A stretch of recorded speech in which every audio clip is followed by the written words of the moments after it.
예수 믿는 우리들의 결론은 어디를 향해 달려갈까요? 우리는 과연 우리 함께 하시는 성령님은 우리를 어떤 자리로 인도하실까?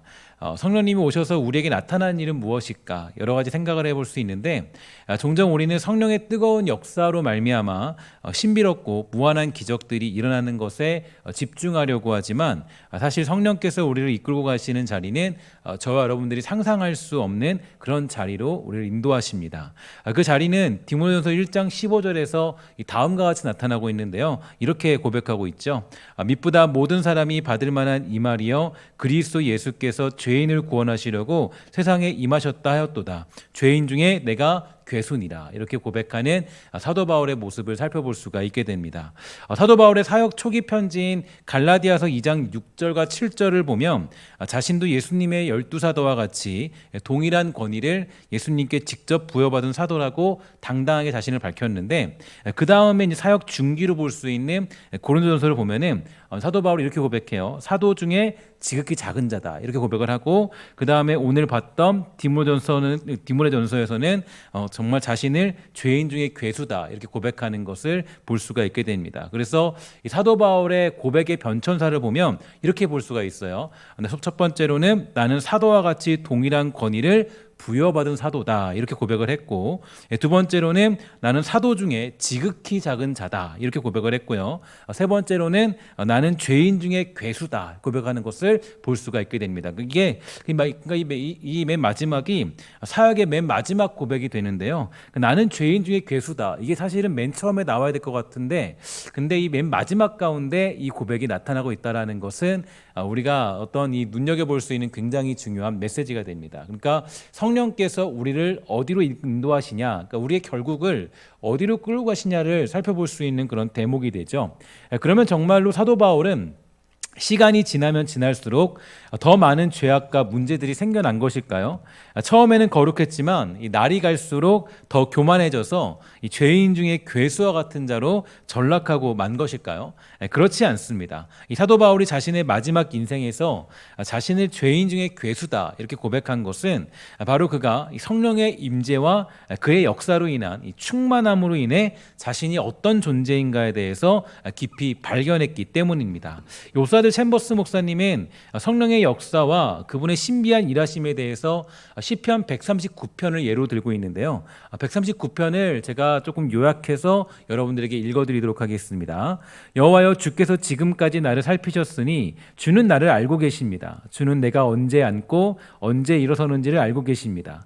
주는 멀리서도 나의 생각들을 아십니다. 주는 내가 나가고 눕는 것을 아십니다. 주는 나의 모든 길에 대해 잘 알고 계십니다. 내가 무슨 말을 하려는지 여호와여 주는 그것을 다 알고 계십니다. 내 몸은 주께로부터 피하여 숨을 수 없습니다. 이는 내가 은밀한 곳에서 만들어질 때에 그러했습니다. 내가 땅의 깊은 곳에서 만들어졌을 때 주의 눈이 아직 형태를 갖추지 않은 내 몸을 보셨습니다. 내게 정해진 모든 날들이 주의 책 속에 기록되었습니다. 이 날들의 하루가 시작되기 전에 이미 기록되었습니다. 오 하나님 나를 살피시고 나의 마음을 알아주소서. 나를 시험하시고 나의 뜻을 살펴주소서. 혹시 내 안에 무슨 악한 길이 있는지를 살피시고 나를 영원한 길로 인도해 주소서. 이렇게 고백하는 시편 139편의 내용입니다. 시편 139편의 고백을 한마디로 요약하면 이렇게 해석할 수가 있습니다. 우리는 나 자신을 다 알지 못하지만 하나님은 모든 것들을 속속히 살피시는 분이시기 때문에 하나님 나 자신을 살펴주시옵소서. 이렇게 139편이 요약될 수 있다라는 거죠. 하나님은 우리의 모든 것을 아시며 또 속속들이 내 깊은 모든 것들을 아시는 분이 바로 우리 하나님이십니다. 나는 나 자신을 몰라도 하나님은 나 자신을 아시고 또한 나는 나의 일들과 미래들을 예측할 수도 없지만 하나님은 그 모든 것들을 아시는 분이기 때문에 우리는 하나님께 나 자신을 맡겨서 주의 도움을 요청할 수밖에 없는데요. 그런데 성경이 정의하는 인간의 특징, 그러니까 인간의 특징, 인간의 본질이 무엇인가 보니까 이렇게 정의하고 있어요. 창세기 6장 12절 하나님이 보신즉 땅이 부패하였으니 이는 땅에서 모든 혈육 있는 자의 행위가 부패함이었더라. 신명기 9장 13절 여호와께서 또 내게 말씀하여 이르시되 내가 이 백성을 보았노라. 보라 이는 목이 곧은 백성이니라. 예레미야 17장 9절 만물보다 거짓되기 심한 부패한 것은 마음이라 누가 능히 이를 알리오마는. 로마서 1장 28절 또한 그들이 마음에 하나님 두기를 싫어하며 하나님께서 그들을 그 상실한 마음대로 내버려 두사 합당하지 못한 일을 하게 하셨다. 이렇게 하면서 인간의 정의는 결국 악하고 부패하고 죄인 중에 괴수라는 것이 아주 확연하게 드러나고 있습니다. 그러니까 우리가 가진 인간의 본질 자체는 전적으로 부패했고 전적으로 아무런 가망성도 없는 이 부패 덩어리다라는 것을 성경이 우리에게 강조해주고 있다라는 거죠. 그러니까 우리에게 나오는 모든 것들은 거짓과 부패한 마음들입니다. 그래서 인간의 본질은요, 하나님 두기를 싫어하고 하나님께 합당한 일을 할 수 없는 존재가 바로 우리 인간이 가진 특징이 되죠. 니고데모의 안경이라는 책을 보면요, 이렇게 해석해주고 있어요. 한번 잘 따라와 보세요. 타락으로 인해 인간은 하나님의 명령을 의지적으로 불복종하는 방향으로 나아가게 되었고, 그리하여 자신의 모든 사고와 행위에서 하나님을 기쁘시게 할 수 있는 능력을 모두 상실하였다.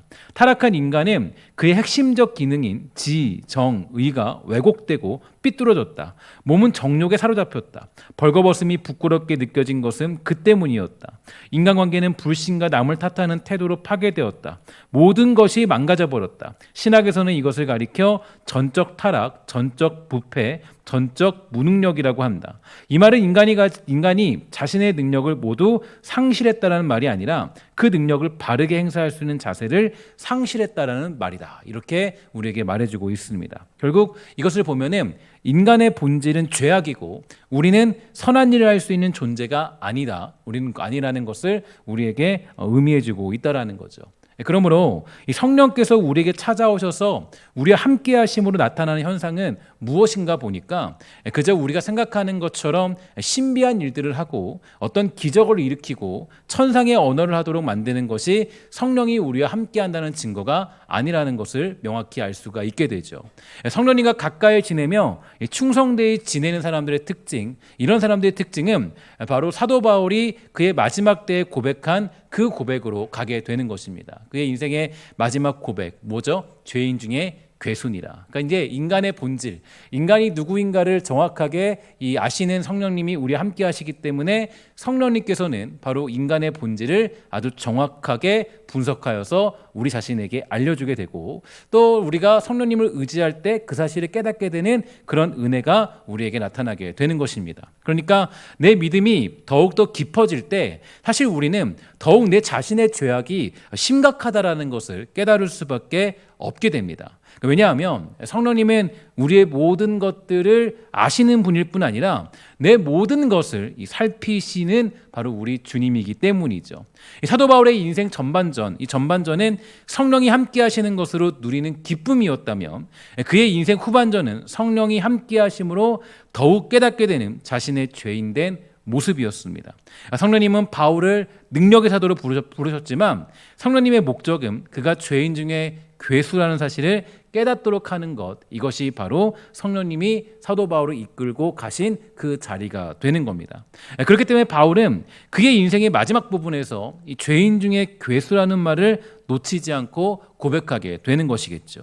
결국에 성령님과 가까이 하면 할수록 우리는 내 자신이 죄인이라는 사실을 명명백백히 확인할 수 있게 됩니다.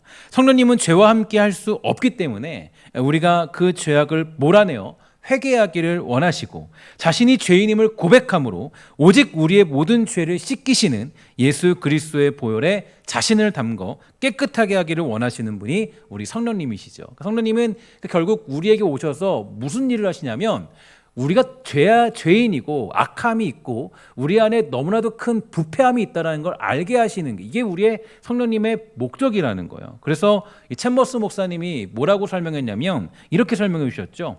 죄에 의해서 오랫동안 영적 감각이 둔해진 사람은 자기 자신은 어떤 죄조차도 의식하지 않는다고 말할 것이다. 이렇게 말하고 있는데, 바꿔 말하면 영적 감각이 민감한 사람, 즉 다시 말해서 성령의 충만함을 따라, 성령의 어떤 감동되어서 성령을 따라 사는 사람들은 자신의 인생의 모든 것이 죄투성이라는 것을 확인하게 된다는 겁니다. 이게 바로 성령님이 우리 함께하는 역사라는 거예요. 성령님이 우리 함께하심으로 나에게 나타난 역사는 어떠한 기적이나 능력이나 어떠한 그런 많은 것들도 있을 수 있겠지만, 성령님이 그 모든 것들을 통해서 우리에게 동원하여 하나님이 끌고 가시는 그 보존되는 자리는 우리가 죄인됨을 깨닫게 만드는 것, 즉 내가 죄인 중에 괴수라는 사실을 깨닫게 되도록 만드는 게 성령의 역사라는 겁니다. 이게 우리가 성령님의 역사에 대해서 착각하면 안 되는 부분들이에요. 그러니까 성령의 역사에 대해서 우리가 때로는 너무 신비하게 치부하고 있고, 때로는 너무나도 우리의 어떤 이 체험적인 신앙으로 그렇게 강조하고 있는데, 사실 성령의 뜨거움, 그러니까 내가 성령의 뜨거움을 받게 되었다면, 이거는 성령에 불 받았다 그러잖아요. 불 받았다. 불 받은 게 뭐냐면, 불 받은 게 뭔지 아시죠? 이 불이라는 건 성경에서는 심판이라는 단어예요. 그러니까 내가 불 받았다 그러면 이게 막 마음이 뜨거워지고 그런 게 아니라, 불 받는 거는 내가 심판받는 겁니다. 그러니까 성령의 불을 받았다. 그러니까 내가 심판받는 거예요. 심판받는 거기 때문에 내가 죄인임을 깨닫게 되는 거예요. 그러니까 내가 단순히 그냥 어떤 성령의 능력으로 말미암아 대단한 능력을 행할 수 있는 존재가 된 것이 아니라, 이 성령의 능력으로 말미암아 내가 죄인됨을 깨닫게 되는 자리, 그 자리가 바로 성령님이 우리를 이끌어 가시는 자리가 되더라는 걸 우린 기억할 수가 있게 되는 거죠. 여러분, 그 다윗의 인생을 보면 그 내용이 사도 바울과 매우 유사한데요. 이 다윗은 하나님께 부름받아서 괜찮은 인생을 살았습니다. 그는 성령의 뜨거운 감동으로 말미암아 골리앗을 물리쳤고요, 한 나라의 영웅이 된 것을 우리는 너무 잘 알고 있죠. 그러다가 사울 왕에게 미움을 사게 돼서 쫓겨다니는 도망자가 되고 말았는데, 하나님의 보호하심을 말미암아 왕이 되어서 다윗 왕국을 세우게 되었습니다. 다윗은 그것이 하나님이 자신을 통해 이루고자 하는 일이라고 생각했어요. 그러니까 성령의 역사는 이 하나님의 나라를 잘 다스리는 것, 왕국을 세워서 뭔가 대단한 것들을 해내는 것. 그래서 뭐라 그럽니까? 하나님, 저 하나님 앞에 뭘 지어드린다 그래요? 성전 지어드릴게요. 주님 뭐라 그러세요? 아니다, 필요 없다, 그런 거 너 할 생각하지 말고 너는 예배나 잘 드려라, 이렇게 주님 말씀하시죠. 그러니까 이게 되게 중요한 메시지가, 다윗 왕이 그때 당시까지 착각하고 있던 거예요. 그러니까 어떤 착각이냐면, 하나님을 섬기는 것, 성령이 내 안에, 우리식으로 얘기하면 성령이 우리 안에 역사하시면 뭐 어떤 대단한 일을 행하는 것으로 생각을 했던 거예요. 다윗 왕도 그런 착각에 빠져있던 거죠. 그러니까 다윗도 그런 순간에 놓여 있어서, 야, 내가 이제 소위 말해서 성령 충만하니까, 성령이 임했으니까, 야, 내가 이제 왕국을 세워서 성전을 세워서 주님께 영광 돌려야지. 근데 주님 뭐라 그러세요? 야, 필요 없다, 그런 거 하지 마, 이렇게 얘기하시는 거예요. 이렇게 보면 우리가 알고 있는 성령의 그런 어떤 역사 같은 것들이 잘못됐다는 걸 알 수가 있게 되죠. 그러니까 그 다윗이 그런 일들을 겪게 된 후에 어떤 일을 만나게 되냐면, 밧세바 사건을 만나게 돼요. 밧세바를 통해서 자신이 어떤 나단 선지자의 지적, 선지자가 뭐라 그래요? 야, 그 사람이 너다. 그러니까 막 다윗 왕이 그러잖아요. 야, 그 사람 당장 잡아들여서 너가 말했던 그 사람 데려와서 빨리 혼을 내줘야겠다. 그랬더니 이 나단 선지자가 뭐라 그래요? 당신이다, 당신이 그 죄인이야. 라고 했는데, 그때 이제 이 다윗이 깜짝 놀래가지고 어떻게 돼요? 깜짝 놀래가지고 엄청난 충격을 받게 되죠. 야, 그 사람이 나였다니. 이게 사실 성령님의 역사예요. 그러니까 이게 그냥 뭐 다윗이 깨달은 게 아니라 성령님께서 이 다윗을 깨닫게 하신 자리예요. 그러니까 성령의 능력이 처음에는 아주 강력하게 골리앗을 물리치는 것으로 그렇게 나타났지만, 그러나 점차 성령의 역사, 충만함이 그렇게 가까워지는 가운데 다윗 왕이 깨달은 것은 바로 자신이 죄인이라는 걸 깨닫게 된 거예요. 그러니까 그동안은 자신은 이런 생각을 했어요. 그러니까 사울 왕도 막 용서해주잖아요. 사울 왕도 이렇게 죽일 수 있었는데 막 2번이나 놔주잖아요. 그러니까 이걸 봤을 때 자신은 되게 공명정대하고 깨끗하고 자신은 죄 없다 생각한 거예요. 그러니까 다윗은요, 그걸 통해서 뭘 누렸냐면, 그러니까 사울 왕을 놓아주면서 뭐 그게 넉넉하고 되게 사랑하는 마음으로 놔준 게 아니라, 그렇게 놔주면서, 야, 나는 이 정도면 공명정대한 사람이지, 이 정도면 나는 의로운 사람이고 괜찮은 사람이야, 야, 이 정도쯤은 돼야, 그러니까 이런 느낌으로 사실은 이 다윗이 사울 왕을 놔준 거예요. 그러니까 그렇게 그 옷자락을 베서, 사실 뭐 정말 원수를 용서하려면 사실 옷자락을 벨 필요도 없어요. 그냥 용서해 주면 돼요. 옷자락을 베서, 야, 나는 너를 안 죽였어, 이렇게 얘기해 주는 거잖아요. 나는 공명정대하다. 이걸 얘기해 준 거예요, 다윗이. 근데 그게 마치 좀 다윗은 그게 성령의 능력이고 그게 어떤 뭐 신앙이고 믿음을 생각했어요. 근데 하나님은 어떤 걸 준비했냐면 이 밧세바 사건을 준비해 두십니다. 밧세바 사건을 통해서 이 다윗이 이제 거기서 완전히 와르르 무너진 거예요. 그러니까 공명정대한 줄 알았던 자신이, 정말 깨끗하고 말끔하고 괜찮은 사람인 줄 알았던 자신이 세상에서 가장 추악한 일을 벌인 거예요. 그러니까 너무나도 추악한 일, 우리 딱 봐도 추악한 일이잖아요. 자기의 충복, 자기의 충신을 죽이고 그 아내를 차지하고, 미친 놈이죠, 완전히 봤을 때. 미친 인간이죠, 완전히. 그게 다윗의 모습이에요. 다윗이 자신 보면 깜짝 놀란 거예요. 야, 나는 정말 이게 완전히 그 미친 사람이구나, 나는. 그러니까 뭐라 그래요? 그러니까 이때 그 나단 선지자의 이야기를 들으면서 다윗이 통곡을 하는 거예요. 괴로워하는 거예요. 시편 51편 5절 뭐라 그럽니까? 우리 함께 읽어보도록 할게요. 시작. 내가 죄악 중에서 출생하였으며 어머니가 죄 중에서 나를 잉태하였나이다. 아멘. 이게 뭐냐면 다윗이 이제 깨닫게 된 거예요. 그러니까 이건 성령님이 이제 그를 이끌어 간 거죠. 어디로 이끌어가면, 야, 죄인임을 알게 하시는 거예요. 나를 가장 잘 아시는, 성경에서 정의했죠. 야, 가장 우리 마음에서 나온 가장 심히 부패하고 인간은 다 악하다. 이게 성경의 정의예요. 그러니까 한 성령님은 우리를 다 아시니까, 잘 아시니까 성령님이 우리 안에 계시면 계실수록 우리의 진짜 모습을 우리에게 보여주세요. 그게 뭐냐면 우리는 죄인이에요. 그러니까 날 때부터 죄인. 그러니까 우리는 그 죄악 중에 출생했고 어머니가 죄 중에서 나를 잉태하였으니까 나는 그냥 날 때부터 그냥 죄인인 거야, 죄인. 그냥 이게 그냥 말할 것도 없어, 변명할 것도 없어, 그냥 죄인이야, 그냥 죄인. 그러니까 이게 다윗이 깨달은 거야, 다윗이. 그러니까 그 밧세바 사건을 만나면서 그걸 깨달았는데 이게 그냥 우연하게 깨달은 게 아니라 성령께서 그것을 깨닫게 하신 거예요. 그러니까 다윗이 그래도 성령 충만한 사람이었고 성령님과 함께한 사람이었기 때문에 그런 것들을 깨닫게 된 거예요. 만약에 그렇지 않았다면 그 자신이 죄인이라는 것을 깨닫지 못했겠죠. 그러니까 밧세바 사건을 만난 후에야 비로소 그는 자신이 얼마나 흉악한 죄인인가를 깨달을 수가 있게 된 겁니다. 그리고 통곡하면서 주님께 엎드려 기도하고 오직 주님만이 나를 정결케 할 수 있다라는 것을 고백하는 다윗. 그는 하나님의 은혜만을 구하는 인생으로 살아가게 된 것입니다. 이러한 다윗의 모습과 이 사도 바울의 모습이 많이 닮아 있어요. 그러니까 아까도 말씀드렸지만 이 사도 바울이 첫 번째로는 아까 첫 번째 그 초기 때, 믿음의 초기 때는 뭐라 그랬습니까? 초기 때는 나는 사도다. 나는 이 12사도와 비슷한 권위를 갖고 있다. 그 다음에 뭐라 그러면은 아까 보니까 그 다음에는 이렇게 얘기했죠. 나는 사도 중에 지극히 작은 자다. 그러니까 이제는 겸손해져요. 그 다음에 뭐라 그러면 나는 죄인 중에 괴수다. 이런 고백을 해요. 그러니까 이게 이 다윗의 모습과 사도 바울의 변천사가 굉장히 비슷하게 이렇게 닮아가고 있다는 걸 볼 수 있어요. 그러니까 바울의 신앙 초반은 매우 당당하고 칼같이 용납이 없는 사람이었지만 점점 이 성령님과 가까이 하면서 자신이 죄인 중에 괴수라는 사실을 깨닫게 되고 그는 용납과 사랑이 있는 사도로 변하는 것을 그의 편지가 작성된 시간 순서를 통해서 볼 수가 있어요. 그러니까 이게 편지가 사도 바울의 인생의 시간 순서에 따라 작성이 된 거잖아요. 그러니까 이 시간을 봤을 때 갈라디아서를 보면요, 갈라디아서는요 이 사도 바울이 막 그래요. 야, 너 그렇게 하면 너는 저주받아. 용납이 없어요. 그러니까 그냥 신학적으로 그냥 팍팍팍 쳐가지고 너네 그렇게 하면 너는 저주받아. 근데 저는 빌립보서 가면 재밌습니다. 빌립보서 가면 비슷한 일이 벌어져요. 근데 사도 바울이 뭐라 하면은 그걸로 정죄하진 않아요. 그걸로 막 저주하지 않아요. 그걸로 오히려 넉넉하게 받아주는 모습을 볼 수가 있게 돼요. 그러니까 이게 뭐냐면 왜 그러냐면 이게 사도 바울도 그 모습이 변한 거예요. 성령님과 함께하면서 저 사람들을 정죄할 것도 그것도 물론 신학적으로 얘기한 건 중요하겠지만 더 중요한 건 내가 죄인 중에 괴수라는 걸 깨닫게 되는 거예요. 그러니까 내가 누군가를 비판할 권리는 사실은 없다라는 걸 알게 되는 거죠. 사도 바울의 그 모습이에요. 그래서 심지어는 마지막 그 디모데 전후서에 보면은 그러잖아요. 그 마가를 너희도 올 때 그 감옥에 갇혔을 때 마지막으로 그래요.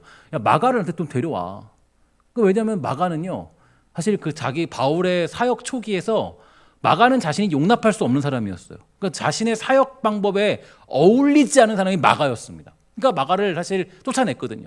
근데 마지막에 가서 그가 돌아보니까 그러니까 그러니까 그 마가가 잘못이 아니라 자신이 죄인 중에 괴수이기 때문에 그런 일이 생겼다는 걸 깨닫게 되는 거예요.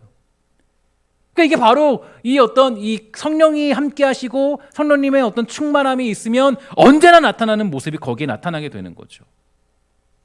그러니까 점점 그를 죄인 중에 괴수라는 사실을 깨닫게 하는 데서부터 나타나는 마음이 그런 마음이라는 것을 알 수가 있게 됩니다. 다윗도 그랬어요. 그의 믿음 초반에는 넉넉함이 없었습니다. 사울을 죽일 수 있음에도 그냥 보내주어 그가 매우 넉넉한 사람이다 이런 생각을 하지만 그건 자기 의로움을 드러내기에 가장 적합한 방법이었어요. 나는 괜찮은 사람이다. 나는 선택받은 사람이다. 나는 기름 부음 받은 사람이다. 드러내기 제일 좋은 방법.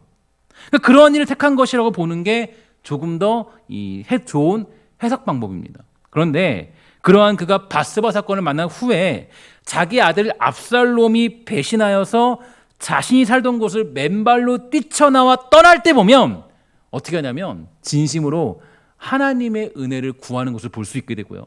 그 다음에 거기에서 막 분노하지 않아요. 분노하지 않고요. 거기서 그냥 이 압살롬의 그 모습조차도 인정하는 다윗의 모습을 살펴볼 수 있어요. 그 보면 이 다윗도 이게 믿음이 점점 변해요. 그러니까 초반에 있던 믿음과 중반에 있는 믿음과 그 마지막 말기에 가는 믿음이 바뀌어요.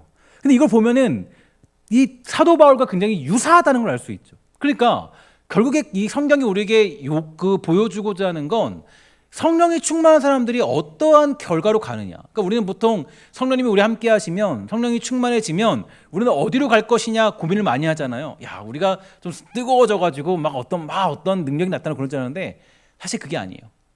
그러니까 그 성경에 나타난 성령의 역사의 가장 중요한 마지막 결론은 내가 죄인 중에 괴수라는 걸 깨닫게 되는 겁니다.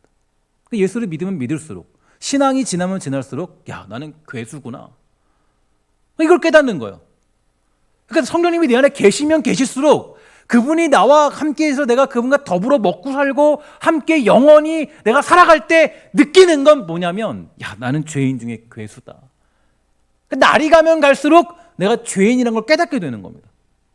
그러니까 이게 사실 신앙인의 굉장히 중요한 메시지예요. 근데 아직 이게 이제 그 다음에 가면요. 이제 그 챔버스 목사님이 그 다음에 이제 그 다음 차수에 가면은 이 개종과 그 다음에 그런 어떤 이 중생에 관한 이야기를 하거든요. 그러니까 개종은 누구나 할 수 있다는 거예요. 개종은. 근데 중생은 다르다는 거예요. 중생은. 그러니까 개종. 잠시 예수 그리스도의 빛은 볼 수 있는데 이런 사람도 있는 반면에 그 다음에 뭐냐면 그 사람들 말고 진짜 중생한 사람이 있다. 근데 개종한 사람들은 특징이 뭐냐? 그 자신의 죄를 못 깨달아요.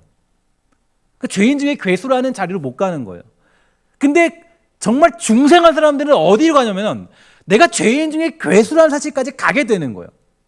그러니까 내가 사실 예수를 믿고 신앙이 더욱더 깊어지고 내가 어떤 기도하는 사람이고 내가 어떤 예배에 더 집중하는 사람이면 사실은 있잖아요. 스데반 집사님이 베드로가 복음 전했을 때 보면 사람들이 그러잖아요. 어찌할꼬 우리가 이런 죄악을 저질렀는데 이런 사람이 중생이에요. 근데 그냥 뭐 마술사 시몬 이런 사람들 같은 사람들은 그냥 어떤 능력만 받은 사람이죠. 능력만 받은 사람. 이 사람들은 그냥 마치 개종과 비슷한 거예요. 그러니까 우리가 어떤 이 성령님과 가까운 사람들의 특징은 자신이 죄인 중에 괴수라는 사실을 깨닫기 때문에 교만해지지 않고 겸손함이 있죠. 사실 여러분 그 예수 믿는 사람들이 이 사람들이 정말 예수 잘 믿냐 보면 겸손한가 안 한가 보면 돼요. 이걸 보면은 사실 거의 뭐 우리가 그냥 볼 수는 있습니다. 그러니까 겸손하면 그러니까 자신이 죄인 중에 괴수인 사람이 어떻게 그 사람이 교만할 수 있겠어요? 그러니까 내가 죄인 중에 괴수인데 나는 괴수인데 내가 어떻게 교만해질 수 있어요? 여러분 잘 보세요. 보면은 바리새인과 유대인들 여러분 기억나시죠? 그들에게는 잘 아는 것처럼 죄인들과는 가까이 하지도 않았습니다. 식사도 안 해요. 왜냐? 저 사람은 죄인이니까. 자신은 깨끗하고 그들은 악하다고 생각했기 때문이에요. 세리들은 돈을 거두면서 자기 이익을 취하지만 자신들은 10의 1조를 드리면서 하나님을 섬기니까 조금 더 괜찮은 존재라고 생각하고 있기 때문에 세리들을 가까이 하지 않은 거예요. 그러나 사실 세리들의 모습이나 유대인들이나 같은 존재 아니겠습니까? 둘 다 아까도 다윗이 고백했던 것처럼 어머니의 몸에서 잉태한, 죄인의 몸에서 잉태한 그런 존재들이에요. 우리 인간 중에 그 어떤 사람도 나은 사람이 없다라는 거예요. 인간의 마음에서 나오는 것은 부패한 것밖에 없습니다. 그러니 내가 누군가를 정죄하고 비난하는 것은 사실 인간의 특징으로 보았을 때는 성립될 수가 없다라는 거죠. 그러므로 유대인들과 바리새인들은 전혀 성령님과 가까운 사람들이 아니라는 걸 알 수 있어요. 그러니까 성령님과 가깝고 성령 충만한 사람들은 교만하지 않아요. 죄인 중에 괴수인 것을 매일같이 깨닫기 때문에. 그러니까 내가 기도할 때마다, 내가 어떤 기도할 때마다 뭘 깨닫냐면 내가 죄인 중에 괴수라는 것을 깨닫게 되는 거예요. 이게 진짜 성령님과 가까운 사람의 특징이에요. 성령님과 가까워지면 능히 죄인들과도 식사할 수 있고 그들과 내가 다르지 않다는 걸 깨달을 수 있게 되는 겁니다. 종종 우리는 신문지상에서 극악무도한 사람들의 기사를 만날 때가 있게 되죠. 여러분, 그런 사람들의 이야기를 들으면 어때요? 정말 이 악한 놈들 그냥 다 죽어버려라, 그냥 사형시켜야지. 야, 어떻게 저런 일들을 벌이지? 어떻게 저런 식으로 어떻게 정말 행동을 하지? 그런데 여러분, 곰곰이 생각해 보세요. 정말 하나님이 그렇게 생각하라고 만물을 주관하시는 주님께서 그러한 기사를 우리로 하여금 보게 하시는 걸까요? 만물의 주관자신 하나님이 야, 저런 악한 놈들이 있으니까 너는 좀 괜찮은 놈이야, 괜찮은 사람이야, 이거 알도록 하기 위해서 하나님이 신문에 어떤 극악무도한 자들을 보여주시는 걸까요? 사실 저는 그러한 기사를 접할 때마다 사실 가슴이 팍팍 찔려요. 왜 찔리냐면 그들의 모습이 내 모습 같기 때문이에요. 그러니까 우리 표현만 안 할 뿐이지, 행동만 안 했을 뿐이지, 우리 마음속에 있는 거 다 꺼내보세요. 그들과 나와 다른 게 뭐가 있는지. 그래서 제가 자녀를 키우면서 놀라는 게 뭐냐면 자녀를 미워할 때가 있더라고요. 저는 정말 그럴 때가 있더라고요. 때로는 좀 화가 칙칙 나가지고요, 뭘 하냐면 제가 정말 스트레스를 풀 때도 있어요. 저도 모르게 밖에서 가까운 스트레스를 괜히 자녀가 화를 내기도 하고 마음속으로는 막 정말 별걸 다 하기도 하고, 그게 인간의 악함이더라고요. 악함. 그들의 모습과 내가 별반 다르지 않다는 걸 신문 기사를 통해서 알게 됐죠. 왜냐하면 성경은 뭐라 그럽니까? 마음에서 나오는 미움과 음란도 죄와 다르지 않다라고 정의하고 있어요. 그러니까 그들이나 나나 똑같은 거예요. 사실 다르지 않다고요. 그게 인간의 본질이거든요. 결국에 성령님은 저와 여러분들이 얼마나 큰 죄인이고 그 중에 괴수라는 사실로 우리를 인도하시는 하나님이죠. 그러니까 성령님과 가까워지면 가까워질수록 우리는 죄인이라는 그 어떤 모습에 대해서 더욱 절실히 깨닫게 되는 거예요. 그렇게 우리를 깨닫게 하시고 그 자리까지 가도록 우리를 보존하시고 인도하시죠. 그렇게 하심으로 우리에게 주시고자 하는 유익은 이겁니다. 바로 내 모든 것들을 하나님께 맡기는 자리. 하나님의 은혜 없이는 살아갈 수 없네요. 내가 잘나서 내가 산 것 같은데, 내가 잘나서 여기까지 온 것 같은데, 그거 아니네요. 나는 내 행한 것 죄뿐인데, 내 한 것 죄밖에 없는데 하나님이 여기까지 나를 인도해 오셨네요.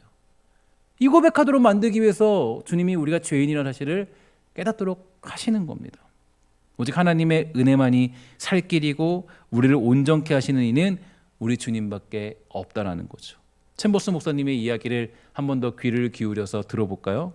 우리가 하나님의 빛 속에 거하면 예수 그리스도의 생애를 비추시고 양육해 주셨던 동일한 성령님이 우리의 영혼을 먹여주실 것입니다. 우리가 하나님의 성령에 완전히 노출되어 정화받으면서 보호를 받고 있어야만 영혼 육이 예수님이 오실 때까지 흠없이 보존될 수 있습니다.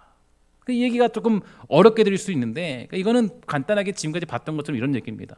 우리가 온전케 살아가는 방법은 내가 죄인 중에 괴수라는 사실을 인정하고 오직 성령님께 나 자신을 맡기는 것밖에 없다라는 거예요. 이것을 가리켜서 우리는 뭐라 그러냐? 이것을 가리켜 우리는 성령 충만이라고 정의합니다. 성령이 충만해져서 방언을 하거나 병을 고치거나 기적을 일으키는 것이 아니라 성령이 충만해지면 뭘 깨닫게 되냐? 내가 죄인 중에 괴수라는 사실을 깨닫게 되는 거예요. 성령님이 내 안에 임하셔서 그분이 나에게 뜨겁게 역사하시면 결국 나에게 나타나는 것은 내가 죄인 중에 괴수입니다. 나는 죄인입니다, 주님. 라는 것을 고백하는 자리로 우리를 인도하시는 거죠. 그리고 자신을 성령님께 맡기는 일이 벌어지게 되는데요. 그런 성령의 충만함을 통해 우리에게 나타나는 열매는 다음과 같습니다. 갈라디아서 5장 22절부터 24절 우리 한번 다 같이 함께 읽도록 하겠습니다. 시작. 오직 성령의 열매는 사랑과 희락과 화평과 오래 참음과 자비와 양선과 충성과 온유와 절제니 이 같은 것을 금지할 법이 없느니라. 그리스도 예수의 사람들은 육체와 함께 그 정욕과 탐심을 십자가에 못 박았느니라. 아멘. 그러니까 자신이 이 죄인 중에 괴수라는 사실을 깨닫고 나에게 나오는 것은 오직 악한 열매들밖에 없거든요. 그러니까 내가 정말 나를 보니까 내가 성령 충만하지 않으면, 성령의 역사가 없으면, 성령의 도우심이 없으면 내 안에 나오는 육체의 일들, 앞에 그 갈라디아서 5장 앞에 보면 나오잖아요. 보색하는 것과 음란한 것과 어떻게 뭐하는 것과 어떻게 별게 다 있어요. 미워하는 거 다 있어요. 그러니까 이게밖에 없는 거예요. 그러니까 육체의 일, 내가 성령 충만하지 않으면, 성령의 어떤 민감해서 성령 충만한 자가 되지 않으면, 그러면 내 안에 나오는 건 다 죄밖에 없어요. 그런데 내가 성령의 충만함, 그러니까 성령과 함께 민감해지고 성령의 충만함이 강해지면 나에게 나타나는 열매를 보니까 그거는 바로 그 사랑과 희락과 화평과 오래 참음과 자비와 양선과 충성과 온유와 절제가 드러난다는 거예요. 그러니까 나는 죄인 중에 괴수입니다라는 고백으로 가는 사람들만이 어떤 열매를 맺게 되냐면 사랑의 열매를 맺게 되는 거고, 그 다음에 희락의 열매를 맺게 되는 거고, 화평의 열매를 맺게 되는 거고, 오래 참의 열매를 맺게 되는 거고, 자비와 양선과 충성과 온유와 절제의 열매를 맺는 사람들은 어떤 사람들이냐면 내가 죄인 중에 괴수라는 사실을 고백하는 사람들만이 맺게 되는 열매가 되는 거예요. 만약에 내가 그런 고백을 하지는 자리까지 가지 못하면, 그래서 사실 이거를 이제 존 오웬이나 이런 분들은 이제 그렇게까지 얘기했어요. 만약에 그런 회개가 없다면 가짜 믿음이다, 가짜 신앙이다. 그러니까 아주 무섭게 얘기하기도 하죠. 그죠?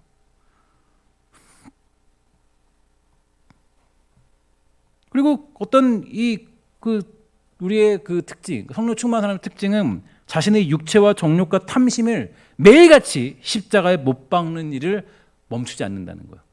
그러니까 우리는 이거를 가리켜서 이걸 뭐라 그러냐면, 우리는 이제 성화라고 정의하게 되는데요. 결국 성령이 우리를 역사하시고 인도하시는 목적과 방향과 결과는 뭐냐? 제가 이 말씀을 보면서 정리한 건 이렇게 정리했어요. 우리가 죄인임을 알고 오직 하나님께 은혜를 구하며 엎드려서 나 자신을 전부 성령님께 맡겨 충만한 사람이 되도록 만드는 것. 이게 성령님의 역사예요.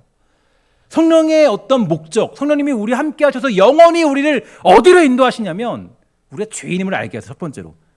죄인 중에 괴수라는 것을 아주 절실히 알게 하세요. 그러니까 우리가 못 깨달으면 깨닫게 하세요. 여러분 요즘에 사무엘상 같은 거 보면은 하나님이 끊임없이 붙잡고 있잖아요.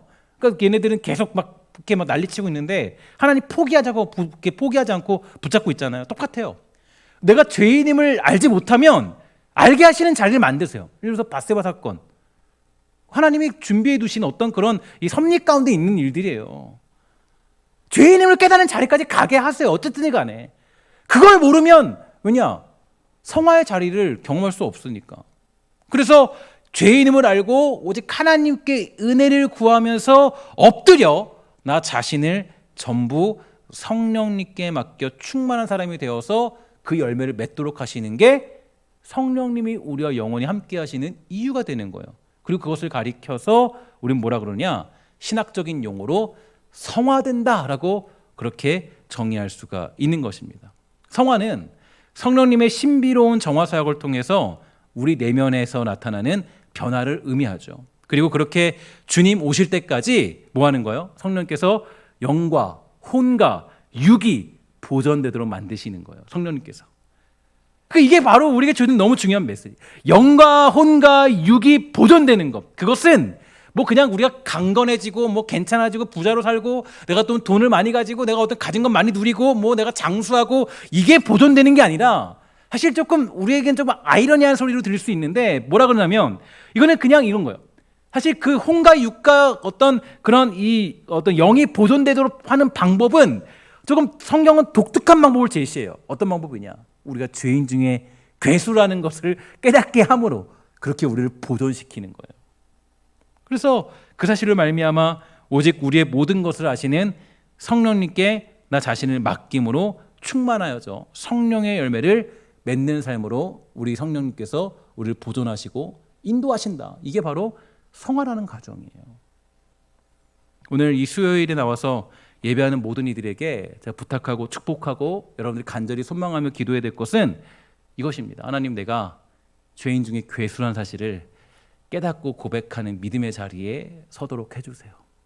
그러니까 우리는 그래요. 우리는 정말 제가 요즘에 사무엘상이나 뭐 어떤 그런 내용들을 살펴보면요, 하나님 좀 답답하겠어요. 좀 답답해요.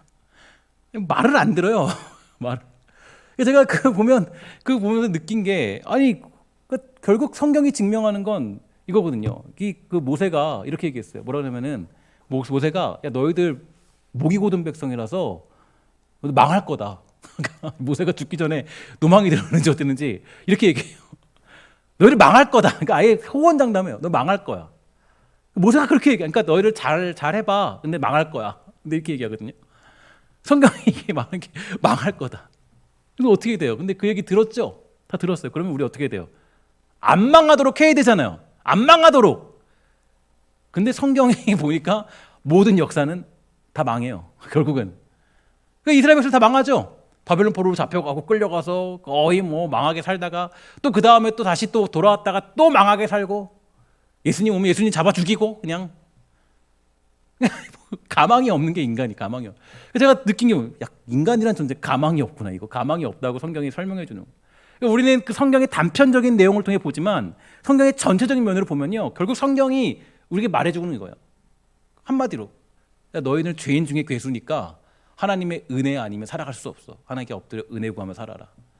이거밖에 없거든요. 그러니까 이게 우리가 성경이 말해주는 메시지예요.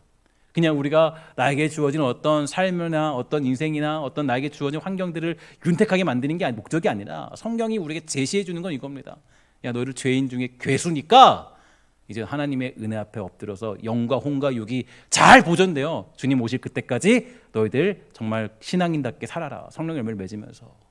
이게 성경이 주는 메시지가 되는 겁니다. 오늘 사랑하는 여러분, 오늘 인간이라는 존재의 비참함, 인간 존재의 그 악함, 추함들을 깨닫는 것이야말로 하나님의 가장 큰 은혜예요. 요즘에 보면, 아까도 잠시 말씀드렸지만 이 챔버스 목사님이 아마 그 당시도 그랬던 것 같아요. 개종한 자와 중생한 자의 차이. 여러분, 이게 우리가 기독교인이라고 다 같은 기독교인이 아닙니다. 예수 믿는다고 다 예수 잘 믿는 게, 예수 똑같이 믿는 게 아니에요. 예수를 믿어도 거기에는 양과 염소가 있고요, 진짜와 가짜가 있어요. 주여 주여 하는 자마다 전부 다 너 천국에 가는 게 아니다. 주님 말씀하시죠. 근데 그 차이가 뭐냐면, 죄인 중에 괴수라는 사실을 못 깨닫는 사람들은 그 사람들은 천국 가지 못하는 거예요. 확실히 얘기하면. 그러니까 우리의 축복은 뭐예요? 내가 죄인인 걸 아는 거예요. 그것 때문에 어찌할 바를 모르는 그 자리까지 가는 거예요. 내가 괴수라는 걸 아는 거예요. 야, 저 사람이 괴수가 아니고, 저 사람이 악한 게 아니고 내가 악한 존재구나 하는 걸 아는 자리까지 가는 거. 그게 너무나도 신기한 게, 그게 뭐냐면, 그 자리까지 가게 되면 그게 곧 영과 혼과 육이 보존되는 거라고 성경이 우리에게 가르쳐주고 있는 거예요. 영과 혼과 육이 보존되는 게 단순히 우리가 그냥 뭐 좋은 자리 가는 게 아니라, 보존되는 건 우리가 죄인임을 깨닫고 성령님 앞에 엎드려 주님 살려주세요, 이 자리까지 가는 거예요. 그래서 제가 종종 그런 얘기 많이 얘기하죠. 야곱의 그 마지막 야복강의 그 모습. 그 야곱이 지멋대로 살았어요. 계속 하고 싶은 대로 막 살다가, 지멋대로 살다가 마지막 어떻게 돼요? 하나님이 고집 안 꺾으니까 죄인 중에 괴수라고, 소위 말 우리 지금 봤던 내용으로 따지면 죄인 중에 괴수라고 고백하는 자리까지 가야 되는데 얘가 안 가는 거예요, 야곱이. 그러니까 하나님 어떻게 하세요? 그냥 환도뼈를 빡 쳐가지고 부러뜨린 다음에 어떻게 돼요? 아무것도, 정말 그때서야 하나님, 나 죄인 중에 괴수네요. 하나님 은혜 주세요. 하나님 은혜 없으면 나 살 수 없습니다. 그냥 붙잡고 이제 거기서부터 기도하는 거죠. 그러니까 이게 선택받은 사람들의 축복이에요. 하나님이 놓지 않으세요. 성실함, 하나님 성실함. 언약을 파기하지 않는 하나님. 결국은 그런 사람들을 가리켜서 선택받았다. 하나님이 태초부터 선택하셨다. 그게 그 하나님의 은혜죠, 결국에는. 저는 그 목회자로서 또 여러분들을 이끌어가는 담임 목회자로서 그럼 제가 개종한 사람들을 많이 만나길 원할까요? 중생한 사람을 많이 만나길 원할까요? 만약에 제가 첫 번째 사람이라면, 첫 번째 걸 원한다면요, 그런 사람을 가리켜서 사꾼이라고, 사꾼. 만약에 제가 개종한 사람들 많이, 그냥 개종자들 많이 모아서 그냥 우리 교회 그냥 개종 사람들 그냥 뭐 비 맞춰주고 그냥 좋은 긍정적인 얘기 해주고 그러면 이제 그냥 개종한 사람들 많이 모이거든요. 근데 그걸로 만약에 사꾼이죠. 그러면 제가 원하는 건 여러분들 모두가 어디로 가는 거예요? 내가 죄인 중에 괴수입니다. 근데 그 자리 누가 가고 싶냐고요? 여러분, 사람들 가운데 누가 내가 죄인이라고 하면 좋아해요? 안 좋아하죠. 당신 괴수로 가야 돼요. 당신 괴수인 거 아세요? 당신이 지금 얼마나 흉악한 죄인인지 아세요? 이 얘기 듣고 좋아하는 사람이 누가 있냐고요. 그러니까 이 시대엔 그 얘기 안 해요. 그런 얘기 안 해요. 왜 안 하냐? 그 얘기 하면 안 모이니까. 죄인 중에 괴수라는데 누가 안 좋아하죠. 당신 잘할 수 있어요. 잘 돼요. 괜찮을 거예요. 윤택하게 만드실 거예요. 건강하게 될 거예요. 사업 잘 될 거예요. 뭐 좋은 장수할 거예요. 이 얘기 듣고 싶어요, 전부 다. 그러나 그 얘기하면 사실은 성경은 그런 얘기를 우리에게 잘 해준 적이 없어요. 신명기에도 제가 신명기를 되게 좋아하는데 신명기가 보면요 되게 재밌어요. 신명기 여러분 그 자신의 정체성, 그러니까 예수 믿는 사람의 정체성을 알려면 신명기 보면 돼요. 그렇게 얘기해요. 신명기 보면은 그냥 하나님 섬기면 복 받고 안 섬기면은 널 망한다. 근데 그거를 성경 전체로 보면 결국 망해요. 인간은. 그러니까 복 안 받고 망해요. 인간의 존재 망해요.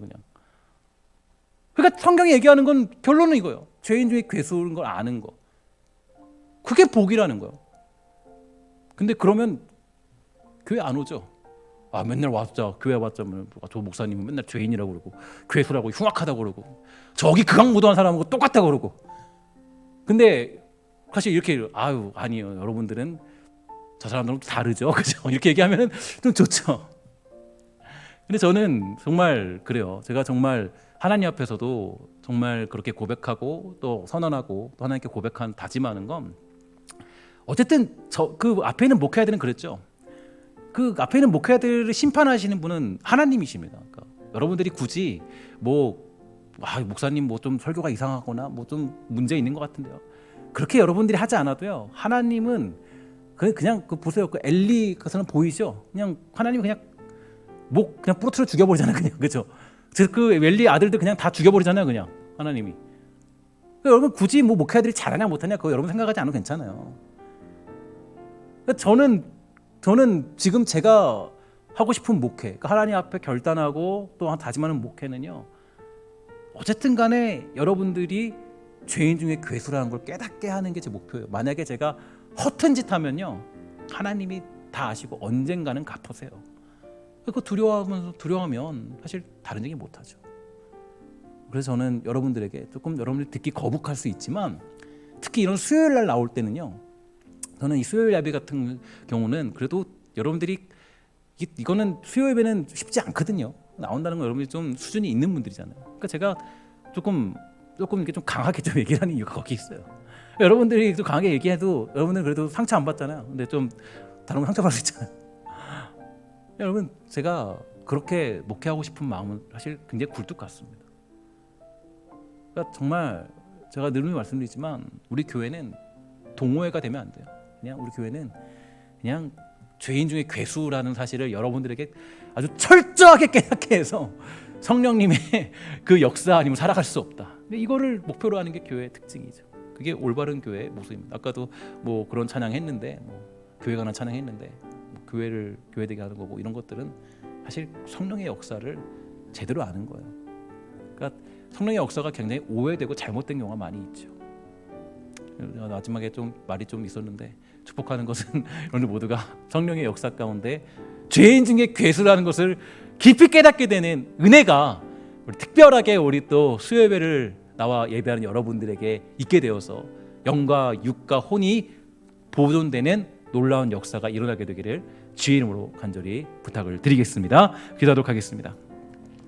하나님 감사합니다. 우리를 불러주셔서 우리 사랑하는 백성들이 정말 믿음의 백성으로 택한 백성으로 살아가게 하시니 참으로 감사합니다. 하나님 정말 우리 교회가 하나님 그냥 개종된 사람들을 불러다가 그냥 하나님 그 사람들을 그냥 먹이고 입히는 데 집중하는 것이 아니라 정말 하나님 앞에 엎드려서 정말 중생된 사람들, 그런 사람들을 잘 키워내어 주 앞에 부끄럽지 않은 그런 교회 되도록 주님 인도해 주시고, 또 하나님 축복하시 원하는 것은 특별히 수협에 나와 예배하는 백성들에게 자신이 죄인 중에 괴수라는 사실을 결국 깨달아 성령의 열매를 맺게 되는 그런 축복의 은혜가 나타날 수 있도록 주님 돌보아 주시고 인도하여 주시옵소서. 이제는 주 예수 그리스도의 은혜와 하나님의 사랑과 성령의 교통하심이 오늘 이 자리에 모여 함께 예배하는 모든 이들에게, 또 죄인 중에 괴수라는 사실을 깨닫게 원하는 모든 자들에게 영원히 있을지어다. 아멘.